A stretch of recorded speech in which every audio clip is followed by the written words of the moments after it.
Silver Timeline, Halo, episode 6. I was going to say 5, episode 6.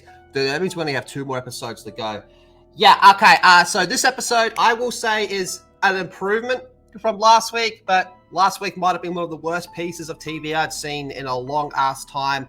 Normally, I sit down and have a little bit of a script, some dot points, and we go through it almost scene by scene. But today, I had a better idea. I decided to bring my friend, Big Jono, and we're going to talk about the latest episode of this Trash Fire. John, thank you for joining. This episode sucks. Yeah, thank you for having me. And it's always a blast to just tear apart this show with you guys. It's always a blast. And yeah, like you said, this was a lot better than the last episode because it was just girl boss galore with that one. At least with this one, we had a few epiphanies, some plot development, and some actual things going on. And a few, I would say, like at least with the Covenant side, there was at least something. It's not all that good, but at least it's something. There was one part with the Covenant right towards the end that I really liked, and then they blue-balled us. Yeah, they gave us the bottom half of the entire situation that was going on there. Exactly. And it was a real disappointment because all they focused on was Makee, who the actress's name, if you didn't know, is Charlie Murphy. Charlie Murphy! Her parents hated her. Fuck your couch. The other thing as well, before we start going through some of the parts of this episode, and by the way, we will be doing the live breakdown later in the week with the rest of the gang. I think this episode might have given us the single worst portrayal of Master Chief in this entire series. And I know that's saying a lot, but there was one very specific part that happened where if I wasn't already so numb to how trash this show is, I would have freaked out. But they really, I know it's a Silver Timeline, it's its own separate thing, but this really should have been an entirely different Spartan. I mean, you're going to take away Blue Team, you're going to give us 3 original characters and call it Silver Team. You should have just gone all in and not given us a Master Chief and instead having someone else.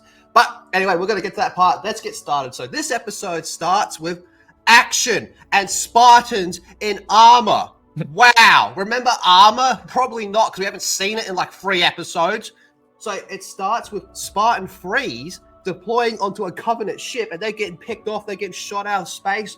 It looks pretty cool, honestly, and it does help, push the point that Spartan Freeze are a lot more expendable, and you see them fighting in the side of the Covenant ship.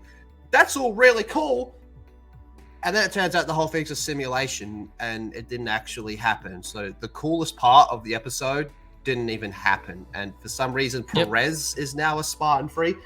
I was speculating that they were going to, assuming the show went long enough, they were going to push her into be like the Sarah Palmer type character and have her being a Spartan 4. But not, for some reason, she's a Spartan 3.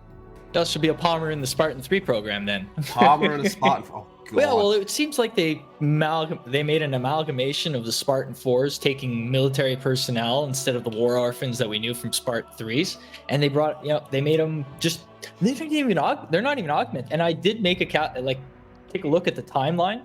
4 days have passed since the fall of Reach. 4 days. 4 days. That's the 3 days that Chief spent off, out in his little comatose that Halsey gave him, and then 19 hours, since the fall, since they left the planet from last episode. Where Soren had his little side quest. Exactly. That's when they left. Only and 4 days. 4 to 6 days or something like that. I'm giving them a leeway of time on the planet and stuff, but yeah, it would be about 4 to 6 days.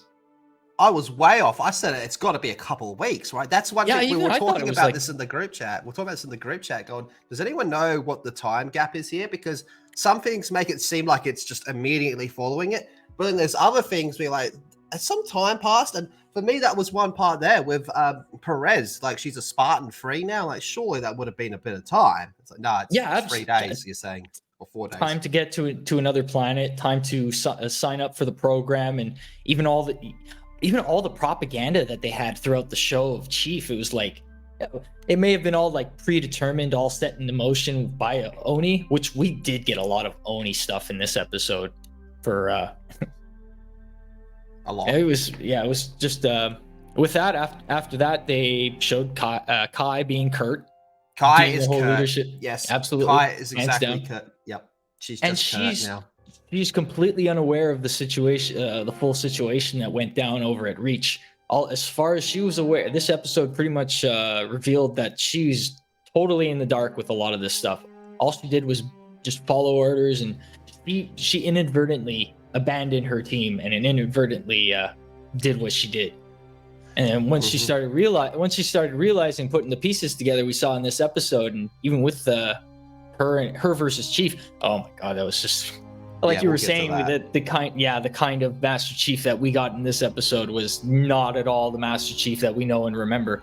Once again, we got our little emotionally driven Chief. Yeah, Jimmy Rings. Jimmy Rings. So this show, especially this season, was supposed to be centered around the entire fall of Reach. Obviously, that's a joke. That's not true. That happened off screen, Reach falling. Oni is the antagonists of this show. The humans are the antagonists of this show. Specifically, Paradosky and Ackerson are kind of the villains. Never mind the genocidal aliens out there that are blowing up planets and all that type of stuff. Don't worry about them. They're kind of side characters. Yeah, they're just an inconvenience to the real plot at hand. Is the Spartan 2s versus Oni, pretty much. Yeah. So then from the simulation, we go to the planet of Onyx, okay? And once we're there, we have like the whole team and they all split up because, I don't know, reasons. They each got their own objectives and they just straight up split up between one another without even talking to each other. And Chief goes off and fights off these guys who were out searching for them and were shooting at Quan at the time, and she escaped and fell down this hole that she found, similar hole that she found in the end of season 1, where she met the Monitor, and they were going to go down that hole, and we never saw anything from that in this season, and now she's going down another hole with Halsey, But before who apparently was down there. she has a force vision of that dead shaman again, which leads her to she's pull back. down this hole. And Halsey's just down the hole being like, what are you doing here? It's like, what are you doing here? She just happens to already be down this hole. It turns out this thing is like a research place where Halsey's been working on stuff. And Miranda's back in this episode, because remember in the Silver Timeline, she's like an archaeologist or something like that. So that happens. But one thing that we really got to touch on, though, is Master Cheeks, our boy Jimmy Rings. He gets into a fight with the Oni soldiers over on Onyx as he's trying to infiltrate the base and save Quan. Obviously, he doesn't want to kill them, but he has a fight scene with them, and some of them are really badly injured. Later on, there's at least 3 people he absolutely murders later on. Yeah. But one thing that really stood out to me is the weapons they are using, and you get a good look at one of them specifically because Master Cheeks picks it up. It does not look like anything from Halo. Nothing. Even the rifles that the Spartan 3s had, I thought they were shotguns at first, but maybe one of them might have been the one of the shotguns, maybe from Halo 4 or Halo 5. It was a little different looking than your conventional looking shotgun. But no, they were all unique rifles, just not from to what we recognize. There was one that looked like a Commando from Infinite, but the soldiers on Onyx, that looked nothing like Halo. It's far more forgiving for the innies or the any of the independents or the outer colonies having that kind of weaponry and technology, but the UNSC have a standard stock equipment. It's the same thing with all militaries across the world. So for them to have these unique kind of weapons is kind of like just seems a little cheap. But speaking of that fight with over in the second fight that goes in, because they get captured after the Chief fights the squad outside. He gets surrounded. He gets captured and brought in. And in this prison cell that he's about to get put up in, he meets again this the woman who intercepted him as he was in Visegrad. And I honestly believe that the writers' room, for each and every writer that they put on an episode, they didn't talk between one another or something, because everything that she was saying was essentially wrong. Yeah. Well, she came across as a villain.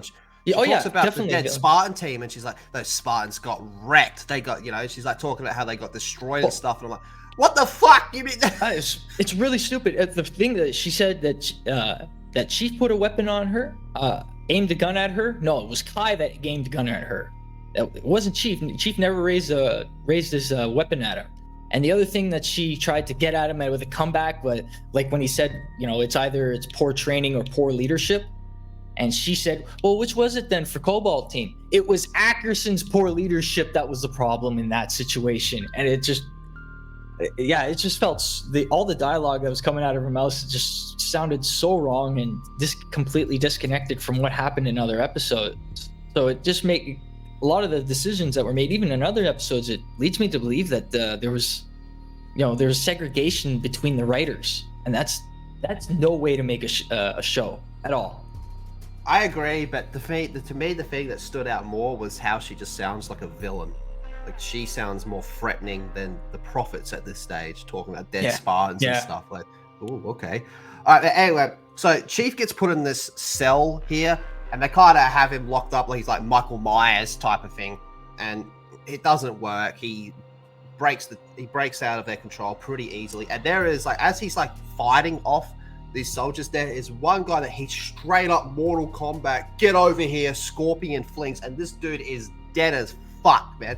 Remember the two only people that he punched out in the elevator? We're like, yeah, they're dead. This dude is beyond dead. He comes flying across the room and smacks right into the wall. He is dead. In this episode, Master Chief kills, I got us a minimum 3 humans in this episode, okay? Oh yeah, and that's being generous. That's being generous. All right, but then with all that stuff going on, we cut back over to what is probably the more interesting stuff of this episode and could actually have been something really cool. We go back with the Silver Timeline's Arbiter. Again, I don't want to get on my Arbiter rant here, but there's no reason for us to care about this Arbiter. We don't know why he became an Arbiter. And was this supposed to be the mark of shame? Was he supposed to be shaming himself with the burn? What I took from that was that he was refreshing the burn and keeping it as fresh as possible to, continue to remind himself. But burn marks don't work like that, as far as I know. But I could be wrong. I thought he was like giving himself the mark. I'm like, that seems very bizarre. But yeah, it would be really weird if that's the case. But it sets up this like other thing that's going on aboard this ship as well, because there's like this priest, the Sangheili priest that's on the ship, because they're away from the prophets and all that, so they need like their religious leader. So I guess they got their priest there, and this priest outright hates Mackie and is like, hey, we got to kill this human. Humans are scum and all this type of shit. And he's got a little Easter egg on him, if you didn't notice. His name is Uto Mdama. Mdama. Mdama. He's part of the House Mdama, yeah. So remember the Halo 4 reference days? to Halo 4, Halo 5, Halo 5 days of Jul Mdama, yeah. Do you remember the meme? What the fuck's a Jul Mdama? Yeah. Yeah. I did not notice that. Okay, all right. Yeah, so they're kind of having this back and forth. The priest is saying, we got to kill Mackie, because unknown to everyone else, Mackie as a Blessed One, which this whole Blessed One thing is retarded, she's kind of losing her Blessed One powers, and she knows the prophets are going to have her killed once she becomes of no use to them. From my understanding and the way it's explained is her and Cheeks are kind of like connected through this Blessed One crap, and they kind of cheek juice to get it going. The cheek juice, exactly, the cheek juice. That's what we're gonna call it, the cheek juice. And they need to be like close to each other or touch the thing at the same time, the keystone at the same time, to show a vision of Halo so the powers can work. And her powers are drained. She's got no cheek juice at the moment, and like the priest is like becoming suspicious of that and going, we don't really need them around. And we talked about on the previous episode, it's like, so when the Arbiter just dips from High Charity, what's everyone else on the ship going to be doing? We did get an answer to that. Some of them don't really like that idea. Some of them are loyal to the Arbiter and believe the Arbiter is more about the actual end goal of the Great Journey. But that's more towards the end of this episode. Oh, and it does turn out that your theory was correct. Cortana was left behind to be like an infiltrator for the Covenant, Mhm. which I think is extremely dangerous and kind of dumb because they reversed that. Oh yeah, yep. Just flipping it, they're all screwed. And there's dozens of other AIs that are just as capable of doing that job, but they take their most valuable AI and throw them in the deep end like that all by herself. As I wouldn't have been my first choice, that's for sure. But then again, it's Oni. You know, they all got their own agenda, but then I'm giving the show leeway. A lot of leeway. Yeah. Back to Quan. So Quan is with Halsey. They're going through this tunnel, and we find that there's another like team in there of archaeologists, which has Miranda. And Miranda's like talking about how Halsey used to work in this specific spot around a certain artifact that's in there. And we're gonna have to say it has to be a portal to a Halo ring because there's only 2 episodes left in this season. So this has to be the shortcut to them getting to a Halo ring. Yeah, I was thinking the exact same thing when I was watching that. But then, as far as we know, that is within the capabilities of the Shield World Onyx, right? Yes. That's how Fred and Kelly got there, if I remember right, from Reach. So they might have tweaked. It just seems like such a cop out, though, because this is going to be the first time they actually get to a Halo ring. It's like, yeah, well, they're too busy with their interpersonal dramas and the soap opera BS that they gotta make it really fast for them to get to Halo. And the fact that there's no Jacob Keyes and no Pillar of Autumn. So they kind of can't really get there. Yeah. So that's that whole thing there. Any scene with Quan is just either her going on a killing spree, taking out a brute, or filler. Complete and utter filler. And that's exactly what this scene was over here. So that's about all that happens with her. And then from there, we get the scene of Kai being sent to take in the Master Chief. Sounds a little familiar. Mm-hmm. Anyway, this one was worse. This was actually worse than the Locke Chief fight. The problem with the Locke Chief fight was, that should have been like a 2-second get off me. Don't go away. Go home. Don't even look at me. So Kai goes to arrest Master Chief, and obviously he has no armor because it's the Silver Timeline, and she's in full armor. And they get into this fight here, and I don't have a problem with him losing this fight to her, considering she's in full armor and he's not. It's the things he is saying to her that I despise.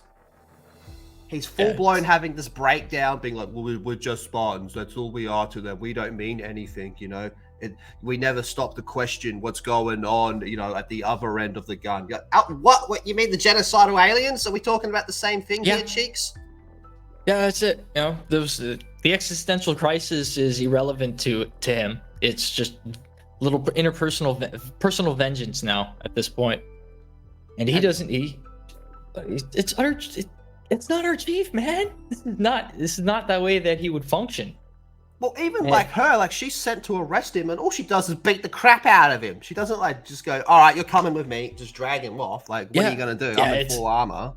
Yeah, it's it's a struggle for her because it's like her friend and team leader and stuff. But here's the thing. Later in the episode, she turns around to Ackerson and says, I've always trusted him, and I always will trust him. And I'm sitting here thinking, bitch, you just beat the crap out of him. He's bleeding from his mouth and everything.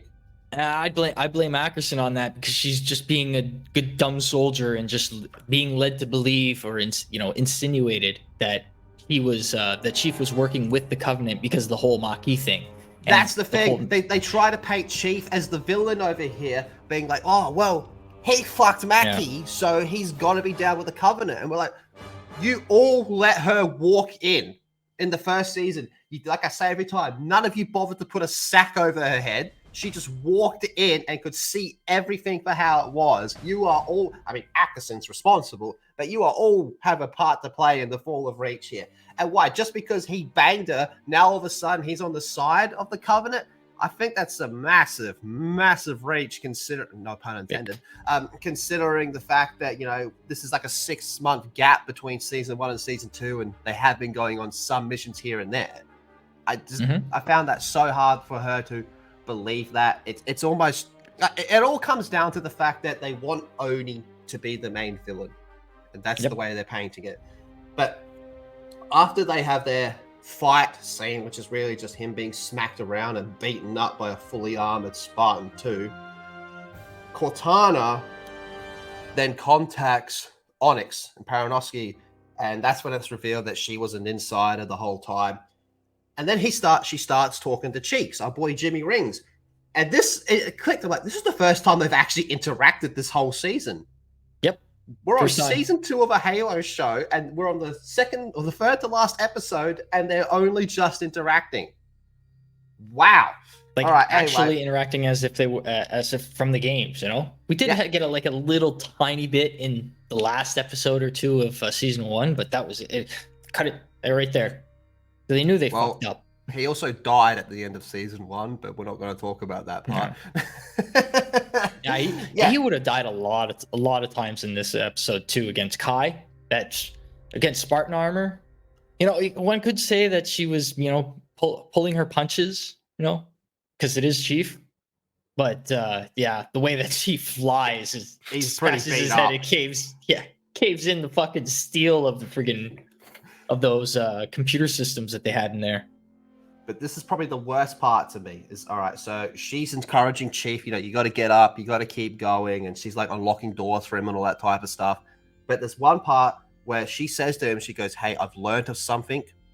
It's really, really, really bad. And Cheeks' response is, what do you want me to do?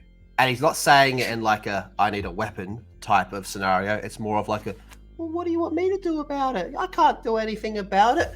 That was the moment. Like I said, if I wasn't so numb to this show, I would have flipped out at that moment. We have a Master Chief giving up. Not even giving up. That would imply there was an attempt. He's just outright submitting and being like, nah, what do you want me to do? I'm useless. I'm shit. Yeah. That part infuriated me Yeah. so much. Yeah, well, that was one of the finer qualities of Master Chief from the games, is that unyielding attitude that he always had. Never went into a battle with doubt in his mind. Uncertainty, aware of the dangers of what might happen, but always having an unyielding confidence. Yeah, like And with this even when they talk in what's it called? What book was it? The Flood, which is basically the Combat Evolved game, just told in the book. When they talk about when he first meets the Flood and he's actually scared, but he's like, well, you know, I am scared. I'm shitting myself. I mean, look at it. It's the Flood. I've never seen that before. But, you know, he's still confident that they're going to get through this. You know, like you said, being afraid and worried and confident can all happen at the same time. Okay. Instead, it's just him. What do you want me to do about it? Yeah, it's a lack of courage on his part, which is something we've never seen before in Chief until this show. Yeah, man, it's so dumb. And then that brings us to the final part of this episode, the blue balls, because I think a lot of people are going to agree and say that could have been so fucking cool. So what happens is we're back aboard the Arbiter's ship. The priest is done with Mackie. Throws her on the ground in front of the Arbiter, throws the Cortana, whatever you would call it, the thing to like summon Cortana, throws it at the Arbiter, because you got to remember, the Arbiter's totally in on this, but no one else knows that. And they're saying that, look, she's siding with the humans, she's against us and all that type of stuff. Execute her. And then he pulls out his energy sword, looks at her, and says, you know, I'm all about the great journey. Something along these lines. I'm all about the great journey. If you stand with the great journey, you'll stand with me. The rest of you die. And then he starts cutting off heads of people of the elites that are on the side of the priest. And we have like elites versus elites having an energy sword fight. And like, this is awesome. Like, this show sucks ass, don't get me wrong. But when that happened, I was like, yo, this is cool. There's actually something really cool going on here. And then, like you said, we only see the bottom half, the bottom third of that, because the camera goes down to Mackie crawling towards the keystone to touch it, while Chief is on Onyx to touch the keystone. We're having energy swords clash like a lightsaber fight, and we see like that for like 1 second, and then you just start seeing their legs moving and all that type of stuff. It's not what matters to the show writers and the showrunners. What matters is Maki. So they got to put the focus on her. They're not going to let us enjoy the action that we know and love from everywhere else in the Halo franchise. I think that's just not their forte. That probably would have been the best scene in the whole show if they showed that whole fight scene, man. But too expensive, too much CGI for them. You know, they were already trimming in episode 4, so, and they did so as well with this one. If you notice they did that visibly difficult. They did like a foggy, distorted the CGI in the background so that it would be more of a focus on. I took careful attention on that. That's what they're doing with their CGI. It's they make it like faded. It's not like, you know, it's like distorted a little bit, but to a point that it's, you know, their screw ups aren't recognizable, because you can make still frames of that and you see fogginess, distortion, and trimming. To me, where it stands out is the Covenant ships. You go, it's just grey. Where's the purple? Where's the blue? Yeah, it's just grey. I'm not too familiar with the way the Covenant fleets are function, but we do see a lot of purple and stuff there. Do other fleets function use different color sets for their fleet, for their ships? There, it's just all like the purple. Yeah, as far as I've seen, it's been all the purple. Yeah, it should be the purple. To me, this looks like a human ship, possibly. No, this looks more like a human ship than anything. But it's just so dull, and there's just no color and all that. Yeah, the fleet that they find in this show is not the fleet of Particular Justice. It's another one of that's not from the. There is a canon one. It's not First Fleet. It's Second Fleet. This is they just switched it to First Fleet so that they can use it. Oh yeah, I can't remember when she gives that epic speech, and in the previous episode that does that dramatic pause, the Arbiter. Yeah, so. All in all, I think everyone will agree this episode was better than last week, but last week's was mind-blowing and bad. Oh, we didn't talk about Sora and Kessler and the whole sun searching thing. He was apparently, like they said in the last episode, he was taken by the UNSC and he was brought to Onyx to be a part of the Thermopylae. That's what they call it, Thermopylae. It's, as we know it in the from the books, Thermopylae was the first lesson that all the Spartans learned when they first were introduced into the program. Taught from Deja, how 300 Spartans defended against the Persians in the Battle of Thermopylae, and they're using it as like this, mystery word that nobody knows who's watching the show, and they're going to reveal it in the next episode, I'm sure. Thermopylae, and give the reality of like how the Spartan training program is. We might get some flashbacks. It's the same in the with next the coin episode. flip. It's the same with the coin flip. It means absolutely nothing in this It's moot. timeline. Very moot. It's just another little Easter egg word for the fans to go, ooh, hey. But we have 2 episodes left. We're still not on a Halo ring.